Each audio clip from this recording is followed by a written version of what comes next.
But now, it's the part that I said it's interesting. Now he started to be specific to say these cases are linked to high profile. I know, so okay, high profile, meaning now you have an insight. This is not just anyone can say this. And he also mentioned that they also involved in the CITs, and like it piqued my interest. And whenever the Madlanga recommendations tasked team make arrest, one of the most important questions that I ask myself is, why is it that these captains, brigadiers, sergeants are always found with documents that they're not supposed to have? Others are found with dockets, others with ballistic reports. But most importantly, or the most important question that I ask myself is, why is it that most of them are found with unlicensed firearms and ammunition? And this is a trend that keeps on being revealed during these arrests. In this video, I wanted us to talk about the arrest of Laurance Makgotloe, who has been heavily implicated in the case of Armand Swart, especially in relations with the ballistic reports. Let us dissect. And as they were working on the reports, and it took this long, at the back of my mind, without even asking, it was like, okay, they dealing with all this information that they're telling us about, only to find when we're done and the report is handed, like the mood was okay, the conversation was flowing. There was no reason for us to even suspect that we won't find what we are told about in the reports. It was like we're talking about something that is there in that report, only to find that when we get to the car, one of our colleagues decided to look at the reports, and the discoveries was, hey, what were those people were talking about? Because there's none of those in this report except the linkage between Vereeniging and Prem, of which we anticipated, because from the initial investigation, it was expected. It was just to confirm. There was nothing wow about that. So yesterday it was reported that on Friday, Captain Laurance Makgotloe was actually arrested. And his arrest was in connections to the unaliving of Armand Swart and other unalivings. And the charges that he's faced with is defeating the ends of justice, accessory after the fact, and the last one is him being found with unlicensed firearm. So these are the charges that he's currently faced with. So now, why, what did he do? To those who don't understand, how is he implicated, especially with regards to his testimony at the Madlanga Commission? Because you can see that these charges are emanating directly from his testimony at the Madlanga Commission. This whole thing started from the time when we heard the testimony of Witness A and Witness B. So to those who don't know who is Witness A and Witness B, they are officers of the SAPS who testified at the Madlanga Commission, but their identity was not disclosed to us because they are fearing for their safety, especially because of the current cases or the cases that they're involved in. The case of the unaliving of Armand Swart, which then led them to the arrest of Mr. Katiso Molefe, and went and raided the house of Mr. Katiso Molefe because he was part of the suspects, since the people that were the ones that are currently arrested because of the unaliving of Armand Swart are the people, are two individuals, Kekana as well as Mabusela. So they've played a very big role in these cases. They've been heavily implicated in these cases of the people that are always doing these hits. And it seems like even with the hit of Armand Swart, they were heavily involved. We also have Michael Buletau, who's part of the people that were also accused of this unaliving and were arrested. And it so happened like later on, he was released because he said that he's sick and he has diabetes and all of those things, which was then followed by the arrest. Because when these particular police officers conducted their research, they found out that these people actually have a lot of connections with Katiso Molefe. And high chances they are just the ones that did the hit, but there's also a hit orderer. And with Katiso Molefe, when they arrived in his house, there was a lot of red flags, if you can put it like that, that showed that, okay, he might be very much involved, because they found a lot of transit documents. They found some documents where he was trying to put his signature many of times.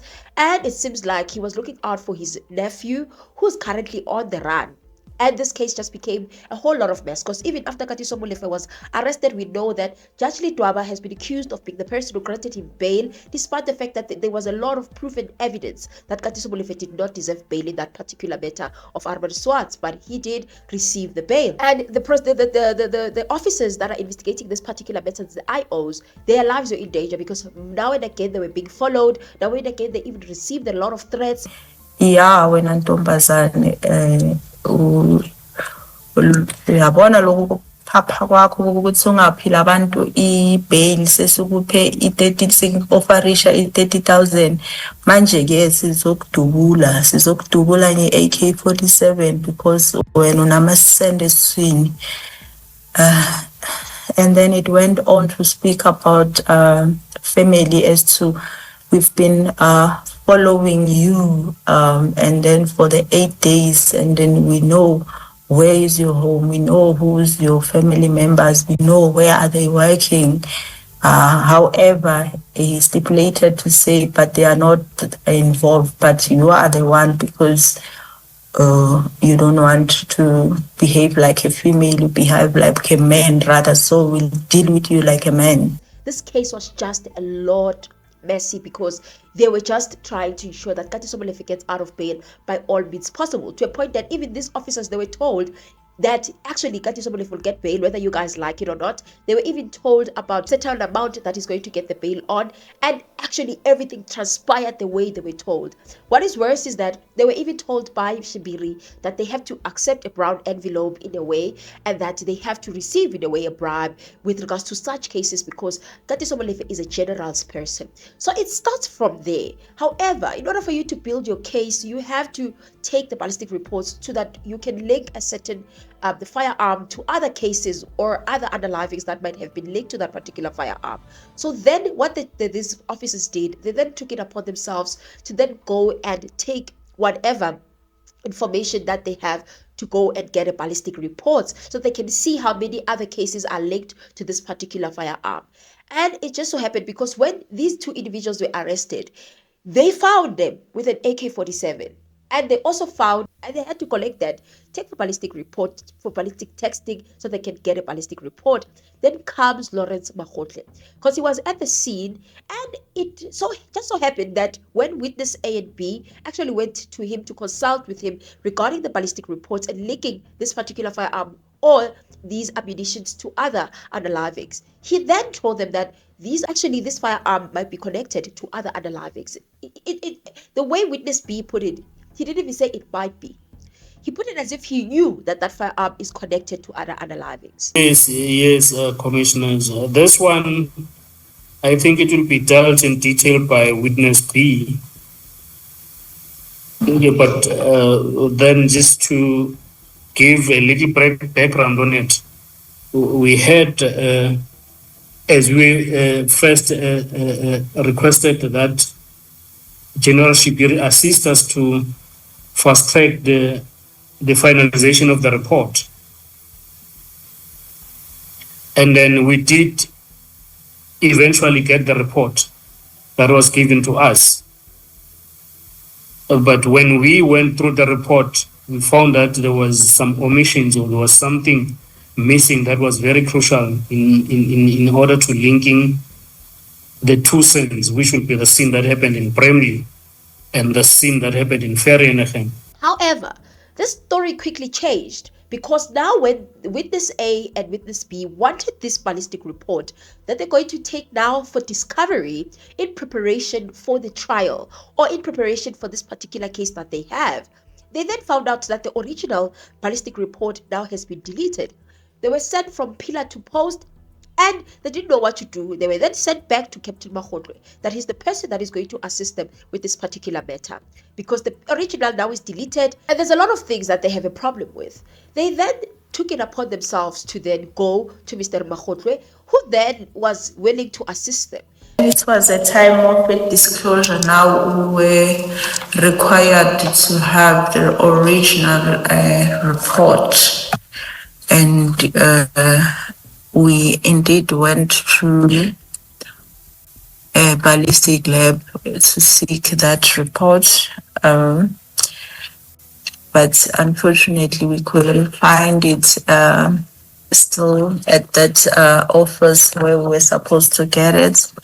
And then we were taken through a lot of process helped by Kennedy to trying to locate that report. He went as far going to the system now trying to check where he can get it, and then still he couldn't find it.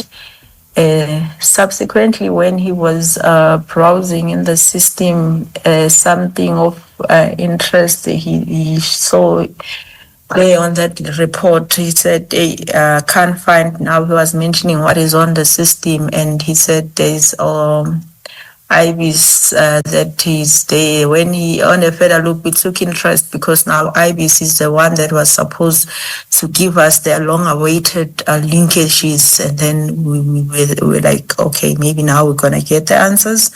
Only to find that when we asked further on that, he said no, on the system it shows that it's deleted. But that's the thing, guys. At first, there was 2 reports that were there, 2 conflicting ballistic report. There was a report that came out first, and this report linked this particular firearm to other underlivings. But it just so happened that another report came, and the second report, when it came, it didn't link this particular firearm to other underlivings. It seemed as if it was just an abstract thing that was not even in relation to what they wanted. It was just a different thing that has no links. They were shocked. Even witness A testified that they were shocked that, isn't it that's what Makgotloe said, that this firearm is connected or is linked to other firearms? But now, why is it that we're getting a report that that is not the case? In Vereeniging case 149, commissioners, there's a firearms that were confiscated from the suspects. In possession of the suspects.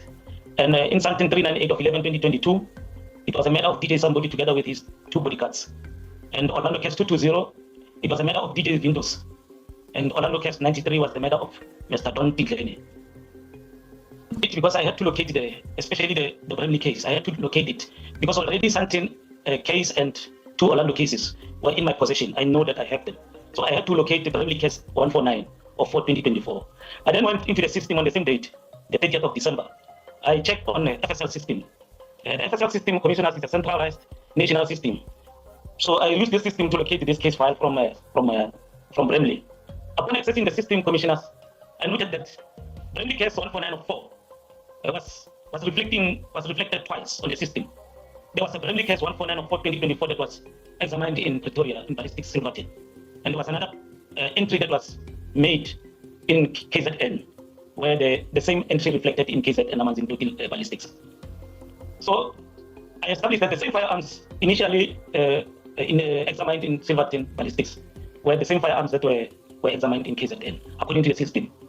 This is the same firearm, commissioners, that murdered DJ Somebody and DJ Vintos and Mr. Don Tinkeni. And then now when they took Makgotloe, then he spoke to Makgotloe to say, okay, let us find out what is actually going on, because for us to do the discovery, we need the original ballistic report, not these copies that are running around that have different versions and errors. That is when we started hearing allegations of kidnapping, because then witness A and witness B took it upon themselves to take Makgotloe to his office in the labs to find out what is actually going on with this ballistic report, because they need it. Upon arriving, they found out that Makgotloe had a lot of reports in him, and that in and of itself made them to be like, no, you have to answer. We are here to give you a test. We are here to get a statement. We are taking this whole office of yours as a crime scene. You note in paragraph 62 that multiple versions of the reports were found on his computer, and you took steps after that. Can you take the commission through that? Oh, yes. After that, then the decision was taken to say we have now to confiscate that workstation in order to take it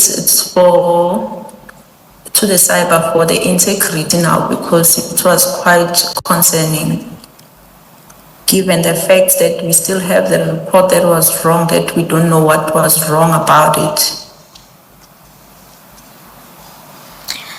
And then in relation to Captain Makgotloe, did you, and this is in reference to what you say at paragraph 64. So you've already spoken about seizing his workstation. Was there anything else? Yes. No, and then at that point, my colleague needed to take a statement now in respect of what now is discovered, the different reports, what was going on, at least he must give the account and explain what was happening there. And then while he was obtaining that statement, so I was surprised now where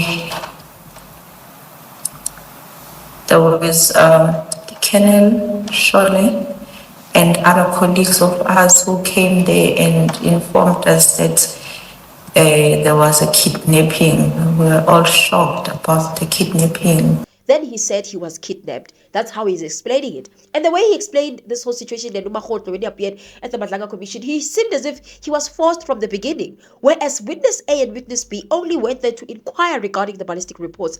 And he then said that, come, let us go to my office so that I can assist you. And then when they arrived, then they found that this person has a lot of ballistic reports. Then they decided that, you know what, we are going to put this particular situation as a crime scene. But Makgotloe thought that all of that situation was kidnapping. That's how it went. But that is the thing. From what we heard from witness B is that he was just making a lot of calls while he's preparing this report. He was just talking to people non-stop. And that's the thing, that didn't even know who's talking to. Could it be that he's talking to Mokati Somolefe or whatever the case may be? Oh, is the call that I received from witness B that there is an error on the statement. It's not the error that I identified or someone else identified this. And there was no error that was corrected here. The witness B told me that there is an error. However, the main reason it was to call me out, not necessarily there was an error. As I indicated that it cannot be correct that witness B can come to my home for correction of error. So even the statement that the witness B had on that day was the last entry of the statement, which didn't have any error. That was the statement from the bullet from the body. So it is not correct to say this is paragraph 4 referred to an error. Paragraph 4, they were using the word error so that they can have me close to them. But that's the thing.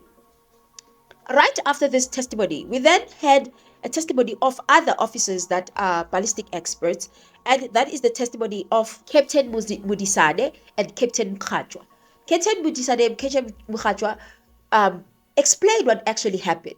But with Captain Mudisane, when he was asked about what actually might have happened when Makgotloe told them that this firearm is connected to other underlivings, but then comes and changes. And then Makgotloe gave a really shady justification, saying that probably Makgotloe also heard from other people. But the way witness B put it is as if he knew for sure he didn't hear from other people. It was not mabaribari or hearsay. Information from Captain Makgotloe. To me, it suggests that somehow Captain Makgotloe maybe might have had something from someone that these firearms are linked to other cases. And indeed, if that's the case, I really don't know. It's very hard for me to digest it, but that means all along, maybe I would say Captain Makgotloe knew that these firearms from Bramley are possibly linked to other cases. Which other cases I wouldn't know. Then Makgotloe came. With Makgotloe, he then spoke about discrepancies, the issue about these conflicting ballistic reports, that this ballistic report, the first one and the second one, had a lot of errors. And as Madlanga always put it, it was a comedy of errors. And for someone who's a ballistic expert, you can't make so many errors in two documents or two reports. But it's the one that was recovered from the scene or from the postmortem. It's positive with the firearm that he has examined. And this it's because he has compared that bullet with the tests that he has discharged from that firearm. So the AK-47 seized in Bramley has been linked to the bullet extracted from the body of the victim at Vereeniging. That's correct, Commissioners. If we can then go back to Captain Makgotloe's previous or first report, which is MQM1, which we see from page 1 of the annexure file. And I want to take you to a series of what I'm going to put to you are errors in that report. That is when later on it was revealed that actually this firearm was actually connected to, they said 20 other unalivings, but I think it's more than that from what we heard from Aklen Damate's press brief today, briefly after the appearance of Mr. Makgotloe. Notice that there are a lot of errors and there are no linkages. We are here today because of those two investigators, and I think we need to give credit where it's due, because if they were not determined, if they did not persist for a second opinion on those particular firearms, a lot of cases would have remained unsolved. So through their determination, they then requested their commanders for a second opinion for those particular firearms, those firearms were then taken from head office forensic science laboratory. They were taken to Amanzimtoti FSL, where indeed they were then linked to 30 cases. It was confirmed that this firearm is connected to the unaliving of Don Didleni, the unaliving of Armand Swart, the unaliving of DJ Ventos, but also the attempted unaliving of Sibanyoni, as well as the attempted unaliving of DJ Vetis. So when you look at these cases, you get to see that actually this man deserved the arrest, guys. I don't think that it was a mistake that he got arrested. And I'm happy that they charged him with the accessory after the fact, meaning that he assisted these people. Either he shielded them or he assisted them or protected them, the person that conducted this particular unaliving. And I think it's a very good charge, but I don't know to what extent will they take it, because I like what Newsroom Africa even asked. Very good and important question, that I think that he was supposed to be charged for the unaliving of Armand Swart, because accessory after the fact, and you being an accessory, not really after the fact, you are as guilty as a perpetrator. If you assisted someone to hide a crime or to conceal a crime or to conduct a crime, you are as guilty as a person that has made or conducted that particular crime. So I think that if this is the case, they're charging him for accessory after the fact. I'm assuming or hoping that they will actually charge him along with Abokatiso Molefe, and he should stand in that dock with Abokatiso Molefe for the charge of the unaliving of Armand Swart, because he botched this whole thing. He was at the scene. He should have collected those cartridges properly. And now he's bombed it in that report, where we saw a lot of problems with the first report, the second report. None of the things were properly recorded. If you guys remember, even Cheskosen grilled Mangena so much, grilled Mkatra so much to find out why so many mistakes, why so many such comedy of mistakes that were found in those ballistic reports. By him misrepresenting the report and manipulating the report, then he should, together with those suspects or the accused, be charged then with the murders of Armand Swart. Because even in the Armand Swart case, where he linked the ballistics, the firearms to that particular crime scene, there were still glaring errors that would have ensured that those accused would get off scot-free. So this case is a very important case to show that even though they can say these errors, they happen, but with him, the errors were just too much. There wouldn't be anything wrong if, guys, the errors were once or twice, but the errors were just a lot. And with the ballistic reports that were found, many ballistic reports that were found in his house. Yeah, just like Gosi. Gosi said it's his work, but we found out at the Madlanga Commission during his testimony as witness F that he was giving the same documents to people like Steve Mutubi. He was giving Steve Mutsumi these documents regarding these cash in transits. Now, these ballistic reports, they're very important, guys.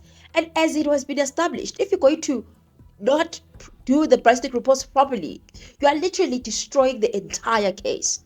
And it makes you ask yourself and wonder, why were those reports in his house? Amongst those reports, which reports belongs to which case? And I'm telling you, I wouldn't be shocked if Armand Swart's case is there. Because remember that with the people that have been accused with the underlying of Armand Swart, they are very dangerous. And they threaten people. And they try by all means to make sure that they get away. If witness A and B, they were forced to actually let go of this case and take a bribe. Imagine if Makgotloe has ever received a bribe. Yes, I accept that, Commissioner. Yes. Now, the only proposition I'm putting to you is that error is quite material. It's important to the outcome of any criminal proceedings, because if you cannot link ultimately the crime scene with a murder weapon, someone will go scot-free. You accept that? I accept that, Commissioners. Thank you. And just for completeness, the document that is being referred to starts on page 52 and it ends at page 60, and the errors are on page 58 at paragraph 10.2 and 10.6.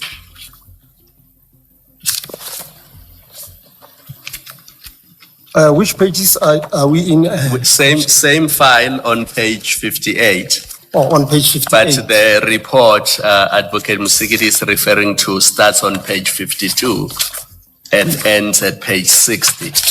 That's correct, But the Commissioners. linkages that are the cause of all the problems in paragraphs 10.2 and 10.6, that's where the error is.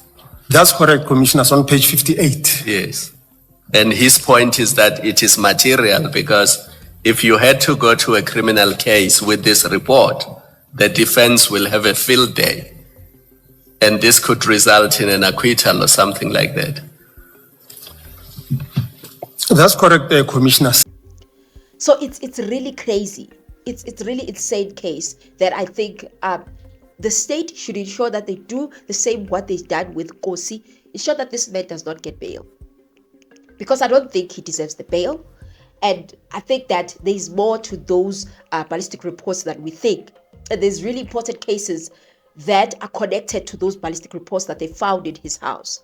Because they said they found the ballistic reports, they found the firearms, and they found ammunitions. Okay, probably he's dealing with ammunitions, but that's the thing. You know, there's just a lot of questions, especially after we've seen with Kosi. You can't just say, it happens, guys. No, it doesn't happen. It doesn't happen. There's more to what we think. And I wouldn't be shocked if those ballistic reports, there is something that connects to these unalivings that are currently on the spotlight, which is the unaliving of DJ Ventos, somebody, as well as Armand Swart, and the attempted unaliving of Josie Manyoni and DJ Ventos, and many others. We'll just find out what actually is going on. Because if you guys can remember, this particular firearm was even stretched the serial number. You couldn't even see the serial number. So they didn't want actually valid this firearm to be known, but it was too busy unaliving people left, right, and center. The same applies to the engine number of a vehicle. It shows the identity of the firearm. It shows the history of the firearm. Who's the original owner of the firearm? It will show that. It will also show that if the firearm was robbed from the owner would have opened the case. If the owner was murdered, the case could have been opened. So that serial number, if we retrieve it and we give it to the investigating officers to check on the system, it will show the history, who does the firearm originally belong to, and how was it taken from the lawful owner, whether the lawful owner was killed, whether the lawful owner was robbed, or there was a housebreaking and the firearm was taken. So what then Makgotloe did is that he did the first ballistic report. Then they had to do the second ballistic report when they said the ballistic report had a lot of problems. The second ballistic report, which didn't link this particular firearm. Then he took the was found in in Armand Swart's body, and also did a testing. And from his conclusion, none of the firearm could not be connected to any other unaliving.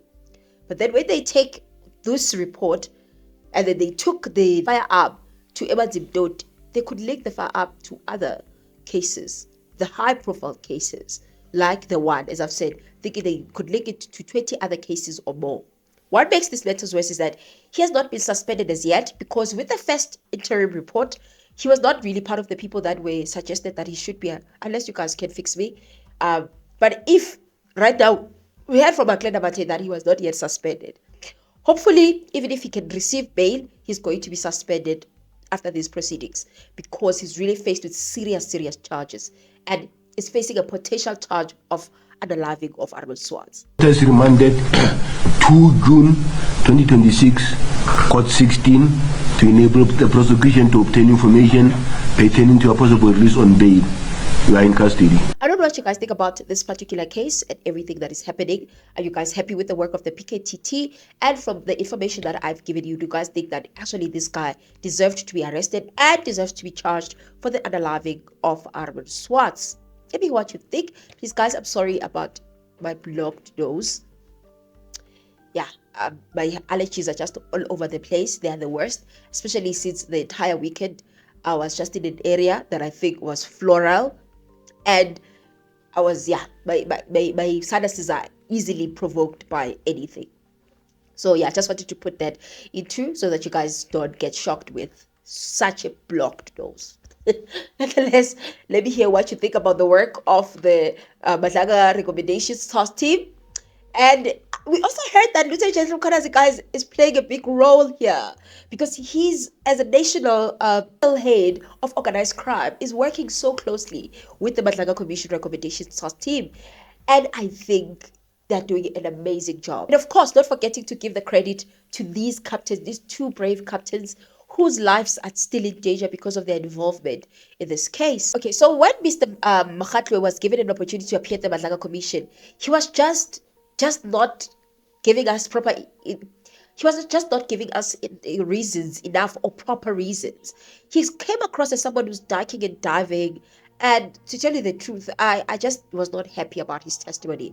And I think even the Madlangas, the commissioners, they were like, you know what, let's just let this person be, because he's doomed. He's literally doomed, and he doesn't have the proper answers. Because one thing that I knew at that time, I knew that I made the case positive. All the firearms that were retrieved from Bramley, including the bullet from the body, I made them positive. Now, all of a sudden, you come with rifles. Either maybe I was supposed to make them negative. Okay. That is something that came into my mind. All right. So is the answer to my question that on that night, when you are with them at Lower Police Station, you also didn't know whether you could trust her anymore? Okay.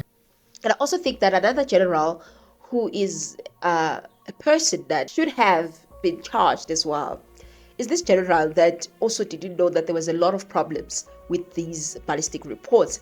Because remember that this ballistic report and the fact that they took this ballistic to they took this report or this evidence bag to check if whether it has links with other cases at Madlanga, and he didn't even know that they actually took it there. So I think all of that is very problematic. During the testimony in this commission, that the analyst in the other laboratory was able to retrieve the number. So I was not privy to that information until I hear it during the testimony, commissioners. The other laboratory, would that be Manzumtoti? That is correct, commissioners. And are you, outside of the processes of the commission, are you now aware that in fact the serial number has been recovered? Based on the testimony, I am now aware that the other analyst was able to retrieve the serial number, commissioners. I don't know, guys, what you think about all of these things that are happening. Let me hear your thoughts, what you think. Otherwise, I will see you guys on my next upload. Bye.